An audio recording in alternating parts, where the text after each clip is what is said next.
우리 마지막 단원인 근대국어 한번 살펴보도록 할게요. 근대국어는 이때식이 국어이고요. 이제 내신 같으면 저번에도 이야기했지만 국어의 각 시기가 몇 세기부터인지 이런 것들이 중요하지만 몇 세기 이런 건 외우지 않아도 돼요. 수능에서는. 자, 그러면은 근대국어를 한마디로 정의하자면 과독이에요.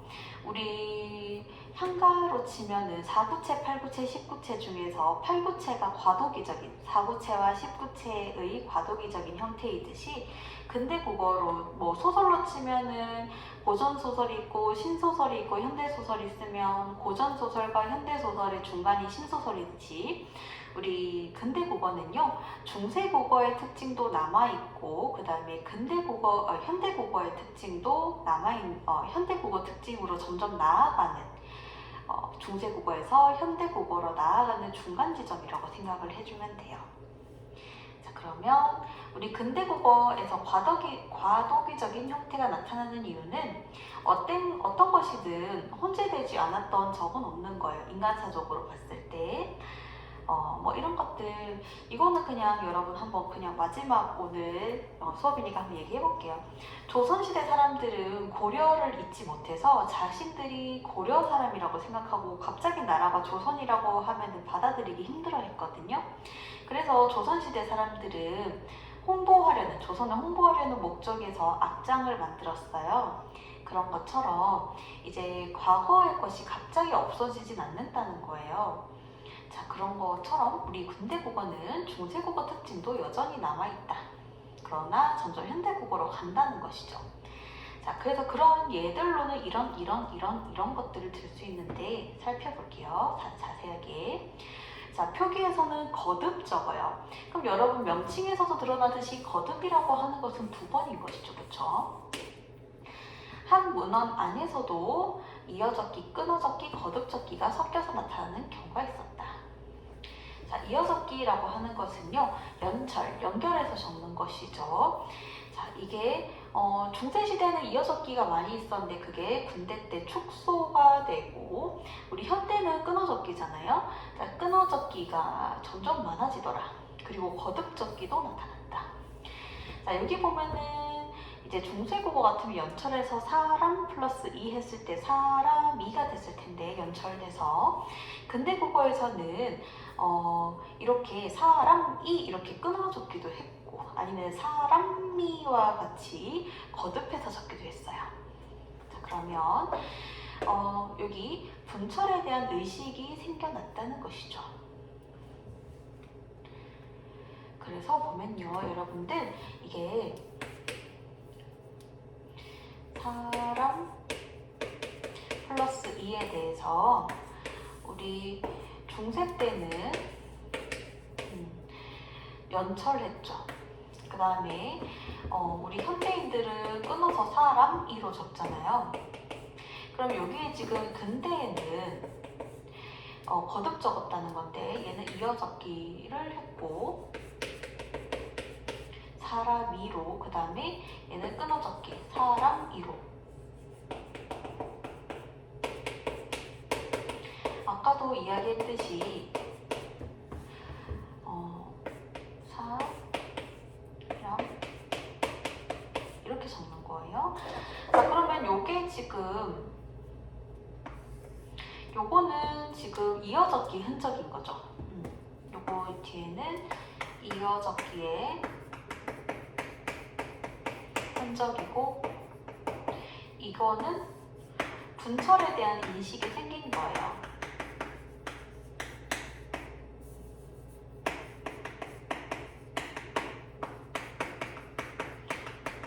점점 받침을 살려 적어야겠다라는 생각을 강하게 갖게 되고 있죠. 지금 사람들이. 자, 그래서 분철에 대한 인식 생긴 거랑 옛날 거에 대한 흔적이 혼재된 것이다 라고 생각을 해주면 돼요. 거듭적기는. 자, 그 다음 거 보도록 할게요. 제음소화라고 되어 있어요. 자, 현대국어에서는 축약을 보면은 자음이 하나로 합쳐져서 발음되는 게 축약이잖아요. 자, 그런데 이제 제음소화라고 하는 것은 이제 2번 하다는 거예요. 소리와 관련해서 2번 뭔가를 하는 건데 본래 것으로 된다. 2번 소리와 관련해서 2번 뭔가를 해서 원래 소리로 돌아가게 한다. 무슨 말이냐면요. 거센 소리와 요거를 여러분 알면 돼요. 한자는 여러분 어려우니까 거센 소리를 히읗과 예사 소리로 나누어 표기하려는 방식이에요. 예를 들어서 거센 소리였던 것을 히읗 플러스 어쩌고 저쩌고로 나타내는 것이죠. 밑에 예를 보면은요. 피읍에 대해서는 비읍 플러스 흐로 나누어 표기하려고 하고 그 다음에 트에 대해서는 드랑 흐로 나누어서 츠에 대해서는 즈랑 흐로 나누고 크에 대해서는 그랑 흐로 나누어서 표기하려고 하는 것이죠. 자, 그래서 여기에서 여러분이 납득이 안 될 만한 그런 예문들이 많을 거예요. 근데 조금 그나마 납득될 만한 것만 좀 살펴보자면요. 노플시고를 보면은요. 노플시고 이게 보면 지금 높다라는 거잖아요.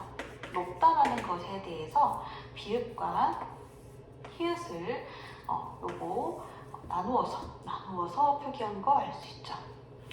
그 다음에 앞이라는 말을 봐도 이렇게 표기를 했는데 이 피읍을 표현하기 위해서 비읍과 히읗으로 나누어 표기한 거 여러분 살펴볼 수 있죠. 자, 그 다음에 우리 방점 사라졌다는 거 얘기를 볼게요. 자, 성조가 소멸하면서 방점도 당연히 사라지고 그 중에서 상성이었던 거, 성조 중에서 상성이었던 거는 어떤 소리로 현대국어에 남아있게 됐나요? 그렇죠. 긴 소리로 남게 되었다. 현대국어는 장단이 남았죠. 현대국어로 쳤을 때. 자, 그리고 우리 종성법을 보면은요. 종성에 이런 말들을 사용을 해요. 우리 표기법 할 때 다 배웠기 때문에 간단하게만 언급할게요. 자, 중세국어에서는 스도 쓰이고 그 다음에 드도 쓰였는데 중세국어에는 드가 지금 빠졌고 스가 쓰이죠. 자, 보면은 칠종성법. 음절 끝에 드와 스와 드의 발음이 모두 드러났어요. 발음이 드러났으면 드로 적어야 될 것 같죠. 근데 표기를 스로 하더라. 이게 반전이에요. 자, 그래서 모두 드로 소리가 나긴 했어요. 이때는. 근데 표기를 스로 한다. 자, 그럼 음절 끝에 스와 드가 발음이 모두 드러났다라고 하는 것은 우리 현대인처럼 음절 끝소리 규칙해서 발음을 한 것이죠. 현대로 치자면. 자, 그리고 문자 체계에서 사라진 음을 살펴보자면은 자, 양상의 요 공식 여러분 한번 적어볼게요. 이게 첫 번째 음절이고 이게 두 번째 음절인데 두 번째 음절에 있던 아래 아는 뭘로 변하냐면은 으로 변하고 첫 번째 음절에 있던 아래 아는 아로 변해요. 자, 이게 사실은 되게 몇 번째 음절에서 뭐로도 변하고 이런 식으로 되게 다양하게 변하긴 하는데 대표적인 양상만 여러분이 좀 알아두면 돼요. 예문에 따라 달라질 수 있어요. 자, 일단은 두 번째 음절에서 주로 으로 변했다는 주로. 자, 그러면 이거는 지금 아로 변한 예문을 내가 가져왔기 때문에 여러분 예문을 좀 추가를 해주세요. 이게 사슴이 현대국어로 치면 사슴이거든요. 이렇게 두 번째 음절에 있던 아래아가 그 다음에 이게 두 번째 음절에 있던 아래아가 으로 바뀌었는 거 여러분 알 수 있죠. 이거는 아로 바뀐 케이스 가져오긴 했지만 자, 그 다음에 첫 번째 음절에 있던 거는 아로 변하는 거.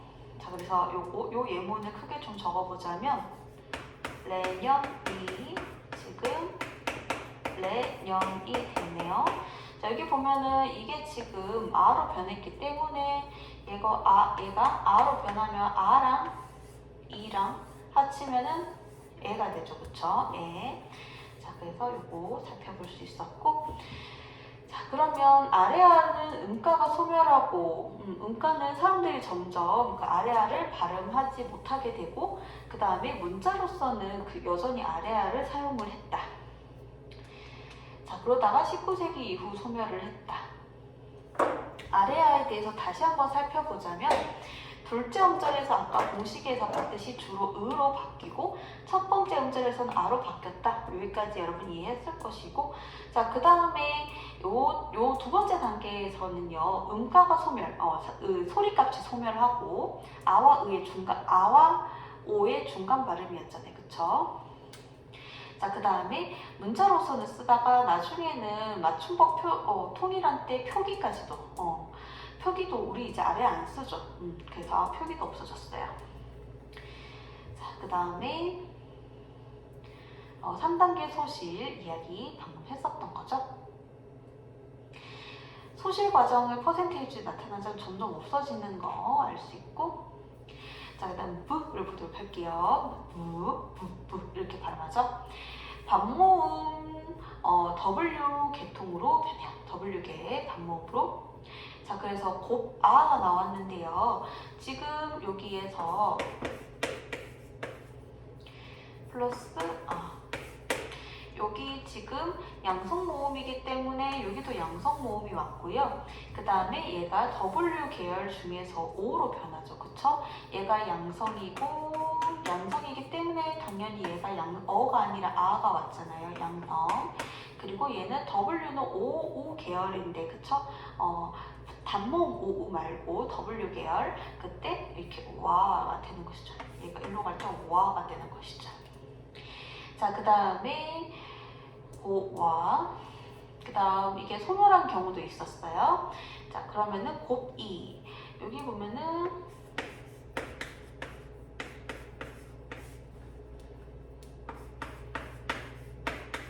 연음되면 이렇게 되죠.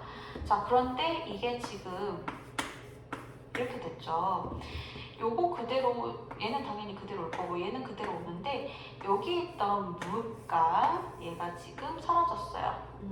여기 지금 원래는 이게 사라져도 사라졌어. 자, 그럼 사라지고 그대로 놔둘 수는 없으니 여기에다가 지금 음가 없는 이음을 채워 넣은 케이스가 되는 것이죠.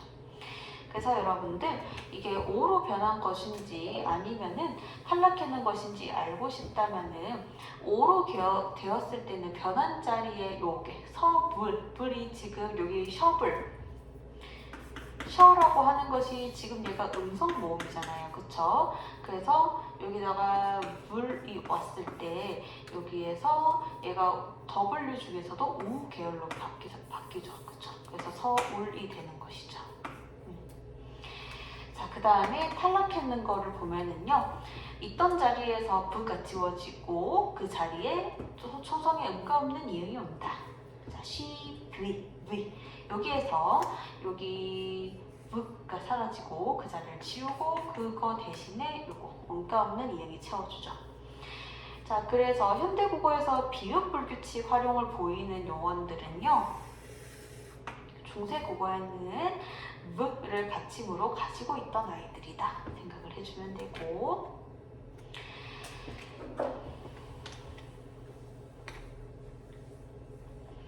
자, 그 다음에요, 즈는요 스로 변하거나 탈락하는 케이스가 있었어요. 자, 그래서 여기 탈락되는 케이스를 보면, 소멸된 케이스를 보면은요, 아작. 근데 여기 보면 얘가 지금 없어졌어요. 없어지고 아래아도 없어졌다. 그쵸? 자, 그래서 우가 된 걸 볼 수 있죠. 그리고 지적라고 하는 것이 지어가 되었는데 여기 보면은 얘가 탈락하면서 이렇게 됐다는 거. 자, 그 다음에요.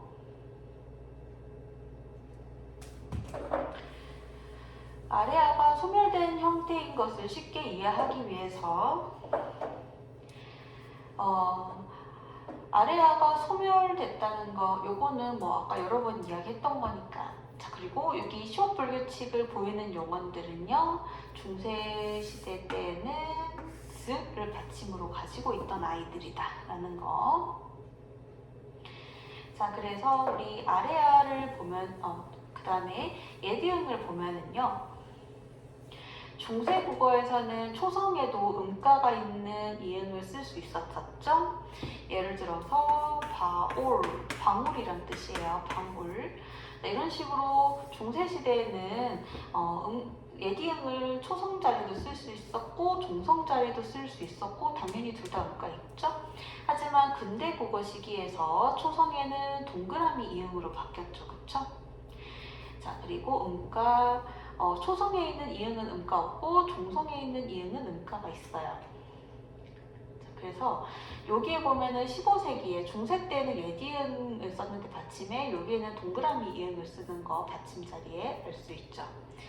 그래서 여러분 다시 한번 앞에 가서 보자면 여기에서도 다시 한번 살펴보면은 중세시대의 예디응이었던 것이 근대로 오면서 어때요? 이응으로 바뀌었다는 거 확인 가능하죠. 종성 자리에 표기를 할 때, 그 다음에 여린 이웃은 동국정우식 한자음일 때 썼던 거 저번에 배웠었는데, 자, 근대 국어 시기에 사라졌고요. 어두점군이 된 소리로 바뀌었다. 이거는 표기, 우리 중세국어 맨 앞에 제자원리 및 표기에서 배웠던 거라서 설명하지 않고 넘어갈게요. 자, 음운론을 보면은요, 중세시대 사람들과 근대 국어 때 사람들은 어디에 진심이었냐? 자, 근대 국어 때는요, 모음 조화를 잘 지켰어요. 아래아가 있었기 때문에. 아래아가 이제 소멸되고 여러 가지로 변화되고 하면서 모음 조화가 약화됐죠. 그리고 현대에는 모음 조화를 잘 지키지 않는 사례가 더 많아지고, 그 다음에 중세 국어 때 두음 법칙 없어요. 구개음화 안 해요. 원순 모음화 안 하는데 반대로 근대 국어에는 두음 법칙, 구개음화, 원순 모음화 현상이 나타난다. 중세 국어 때 사람들은 모음 조화에 진심이었어요. 그래서 모음 조화를 잘 지키려고 노력했고, 중세 국어 때는 또 두음 법칙, 구개음화, 원순 모음화 이 세 가지가 없었어요. 그쵸? 자, 두음 법칙이 나타나는 우리 근대 국어 사례를 살펴보자면은 우리 중세시대에는 두음 법칙이 적용을 하지 않아서 임금 이렇게 하지만 이때는 임금, 두음 법칙 적용이 되었네요. 자, 두음 법칙 공식은 우리 맨 처음에 현대어 쪽에서 음운론 할 때 배웠기 때문에 두음 법칙의 공식은 쓰지 않을게요. 자, 그리고 구개음화 나타나는 이야기를 하자면은 중세 국어 때 드트가 이 앞에서 그대로 소리 나던 것이 근대 국어 시기에 드트로 변화를 일으키고 현대 국어까지 이어지게 되었다. 이제 이게 떨어지는 거라는 한자인데요. 이게 디다 떨어진다는 디다가 지다로 바뀌었고, 그 다음에 이게 칠타자거든요. 친다는 뜻이에요. 자, 티다라고 옛날에는 얘기했는데 치다라고 하죠. 그 다음에 원순 모음화가 나타났는데, 자, 물이라고 하는 것은 여러분, 이게 지금 입술을 옆으로 많이 이제 옆으로 많이 해야 발음이 되죠. 그쵸? 입술 옆으로 많이 해야 물. 근데 물을 보면은, 이거는 원순 모음이다. 그쵸? 원순 모음 아니었던 것이 원순 모음이 되었어요. 원순 모음화. 그 다음에 단모음화가 나타났는데요. 이중 모음이었던 이 아이들이 단모음이 됐어요. 자, 그래서 이게 지금 얘를 어떻게 발음을 했냐면 이중 모음처럼 중세 때는 발음을 했죠. 실제로도 이중 모음이었고, 자, 얘를 이 이렇게 발음했고요. 중세 시대에는 얘들이 이중 모음이었거든요. 이 이렇게 발음했어요. 하지만 얘들이 단모음이 되었죠. 이렇게. 자, 그 다음에 우리 근대 국어 문법적 특징을 보자면요. 명사형 어미랑 파생 전미사 구별이 사라졌는데 명사형 어미 기가 출현을 하게 되었고, 자, 그 다음에 서수사가 출현을 했고, 새로운 주격 조사인 가가 출현을 했고, 그래서 우리 현대인들은 가를 쓰죠. 자, 그리고 객체 높임법이 상대 높임법으로 변했다.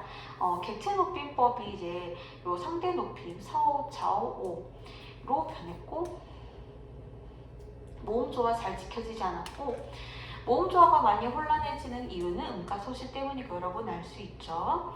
자, 그래서 요거 이렇게 잘 대립하고 있었던 애들이 아래아가 소실되면서 이렇게 깨지기 시작했어요. 자, 의미론을 살펴보자면은 서양의 지식이 중국을 통해서 유입되는 과정에서 뭐 이런 것들 유입되고 뭐 많은 어휘도 생겨났고 그 다음에 맨 경향 보이고 이거 그냥 읽어보면 되고요. 자, 어휘상의 특징을 보면은요, 이것도 그냥 읽어보면 되는데 여기는 여러분 잘 알아야 되죠. 자, 여기부터는 의미 축소라고 하는 것은 이만큼을 가리키던 말이 이만큼만 가리키는 케이스, 의미 확대는 요만큼만 가리키다가 이만큼을 가리키는 케이스. 어떤 똑같은 단어가 의미 이동은 이 대상을 가리키는데 저 대상을 가리키는 말로 바뀐다. 이런 의미였는데 저런 의미로 바뀐다라는 게 의미 이동 케이스죠. 여러분이 그림을 그려놓으면 되고요. 예로 같이 살펴보자면은 의미 확대는 해당 단어가 가리키는 바가 기존보다 확대되는, 예를 들자면은 영감이라고 하는 것은 옛날에는 벼슬 지낸 사람만 영감이었어요. 그러면 남자 전체 인구 중에서 벼슬 가진 사람. 근데 지금은 할아버지를 영감이라고 하죠. 할아버지, 나이 많은 사람. 그러면은 벼슬을 하는 할아버지든 벼슬 하지 않는 할아버지든 지금은 일반적인 남자 노인을 가리키기 때문에 범위가 더 넓어졌죠. 다리는 이제 옛날에는 유정물의 것을 다리라고 했는데 지금 무정물. 여러분 잘 안 쓰는 표현이긴 한데 책상 다리 알아요? 책상 다리? 책상 밑에 받치고 있는 거, 책상 다리. 요거 책상 다리죠, 그쵸? 책상 다리. 자, 그래서 이렇게 그려야 되죠. 책상 다리. 지금은 무정물에도 다리라는 표현을 쓴다. 그 다음에 세수할 때 옛날에 숫자가 이게 씻은 세자의 손숫자거든요. 옛날에는 손을 씻는다는 손만 세수예요. 손만 씻는 거가. 근데 지금은 이렇게 세수할 때 손도 씻겨지죠. 그쵸? 얼굴도 씻겨지고. 그래서 손이나 얼굴을 씻다. 지금은 더 넓은 범위를 씻고 있죠, 우리는. 자, 그 다음에 의미 축소를 보자면 가리키는 바가 축소되는 거예요. 예를 들어서 놈이라고 하는 것이 중세국어에는 사람을 뜻했어요. 여자도 놈이라고 하고 남자도 놈이라고 했단 말이죠. 근데 지금은 남자 중에서도 남자를 낮출 때 쓰는 말이죠. 범위가 축소되었고요. 짐승이라고 하는 거 옛날에 중생이라고 해서 생물 전체를 가리키는 불교 용어였어요. 자, 생물 전체. 근데 지금은 애니멀만 가리키죠. 지금은 동물 보고도 짐승이라고 표현을 잘 안 하긴 하지만, 자, 그 다음에 얼굴은 옛날에 몸 전체가 얼굴이었어요. 몸 전체. 여러분 몸뚱아리 전체가 얼굴인데 지금은 앞면만 얼굴이죠. 그 다음에 짐승은 사람들 요건 똑같죠, 그쵸, 여러분들. 자, 요거는 아까 봤던 거니까 됐고. 그 다음에 의미 이동은 여러분 해당 단어가 가리키는 바가 이동하는 거. 자, 그래서 어리다는 옛날에 어리석다, 스투피드에서 지금은 영, 나이가 어린으로 의미가 완전 바뀌었고요. 그 다음에 옛날에는 피티, 불쌍하다는데 이제는 프리티, 어렵답다로 바뀌었어요. 자, 문법에서는 아까 서수사 첫째 출현 이야기했었고요. 자, 주격조사 가가 등장했다는 거. 자, 그래서 주격조사 가는 그래서 어쩌고저쩌고 쓰이다가 지금도 우리 현대국어에도 가를 잘 쓰고 있는데 그래서 그 예문으로 부엉이가 이런 식으로 얘들 여기 부엉이 뒤에 가가 붙었는 케이스. 자, 그 다음에 목적격 조사 근대부터 단순화되었죠. 아래아가 없어지면서 그 다음에 관용격 조사는 의의로 단순화됐고 우리 중세국어 때는 되게 많았잖아요. 그쵸? 과거 시대를 표현하는 거 at엇이 이 시기에 확립되었다. 그 다음에 객체높이법이 사용되던 삽은 상대높임법을 나타내는 선어말 어휘로 변화되었다. 그 다음에 이게 요즘에는 여러분 그 말 안 쓰는데 뭐 사업 할 때 사업, 사옵나이다 이렇게 할 때, 재미있었삼나이다 이렇게 할 때. 자, 그 다음에 현대 전성, 명사형 전성어미 기가 널리 쓰이게 되었다. 그리고 명사형 어미랑 명사, 파생, 전미사 구별이 사라졌다. 명사형 어미 두 가지 썼고 이 형태, 그 다음에 파생, 전미사 두 가지 썼었는데 그런 것들 아래야 소실되고 양성모음, 음성모음, 그 모음조화 이런 것들 우리가 잘 안 지키게 되면서 구별이 사라졌고 단순화됐죠. 여러분 드디어 이제 문법 강의를 다 끝나게 문법 강의가 끝났네요. 매주 일요일마다 이제 저녁에 촬영을 했었는데 여러분이 열심히 내가 촬영한 만큼 꼭 잘 봐줬으면 좋겠어요.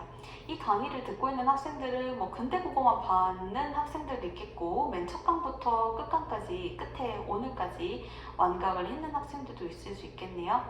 이제 모든 학생들이 고생이 많았고요. 이 강의를 들은 학생들은 개념 때문에 틀릴 일은 없었으면 좋겠어요. 그만큼 상세하게 설명을 했기 때문에 여러분들이 또 뭔가 어떤 파트에 대해서 자신이 없어지고 하면은 이 강의 언제든지 유튜브에서 볼 수 있겠죠. 여러분 정말 고생 많았고요. 우리 또 다른 강의에서 물론 문법 강의는 여기서 일단은 개념 강의는 끝났고요. 다른 종류의 강의에서 또 만나볼게요. 고생 많았어요.